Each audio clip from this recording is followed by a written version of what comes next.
কিয়ামতের মাঠে আজকে দুনিয়ার বুকে শক্তিশালী গরুটা যেমনি ভাবে দুর্বল গরুর উপরে আঘাত করেছে, আল্লাহ পাক রব্বুল আলামিন কিয়ামতের মাঠে ওই শক্তিশালী গরুটাকে দুর্বল বানিয়ে দিবে, আর দুর্বল গরুটাকে সেদিন শক্তিশালী বানিয়ে দিবে।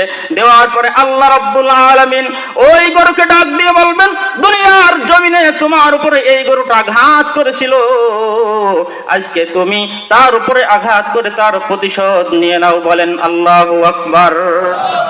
গরুর ভিতরে কোনো মস্তিষ্ক নাই, ব্রেন নাই, তারপরেও অন্যায় ভাবে আঘাত করার কারণে যদি তার বিচার হতে পারে, তাহলে মানুষ আমাদেরকে আল্লাহ রব্বুল আলামিন আকল দিয়েছেন, জ্ঞান দিয়েছেন, মেধা দিয়েছেন, ভালো মন্দ বোঝার ক্ষমতা দিয়েছেন, তাহলে একবার বলুন তো আমাদেরকে কি আল্লাহর কাছে হিসাব দেওয়া লাগবে কি লাগবে না? জোরে বলে।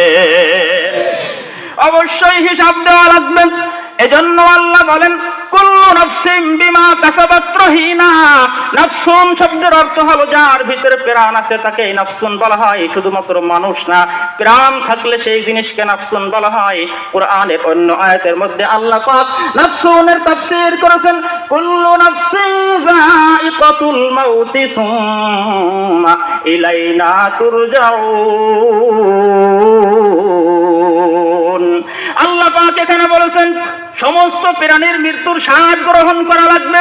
এখান থেকে আমরা বুঝতে পারলাম নাফসুন মানে শুধু মানুষ না, নাফসুন মানে হলো আসমানের নিচে জমিনের উপরে কোটি কোটি মাখলুকাত আল্লাহ রব্বুল আলামিন সৃষ্টি করেছেন। এই সব মাখলুকাতের সমষ্টির নাম হলো নাফসুন। কথা বলেন ঠিক না বেঠে? মুসলমান ভাইরা আমার, আল্লাহ রাব্বুল আলামিন বলতেছেন, কুল্লু নাফসিন বিমা কাসাবাত রহিনা। সব প্রাণীর কিয়ামতের মাঠে আল্লাহর কাছে দায়বদ্ধতা রয়েছে।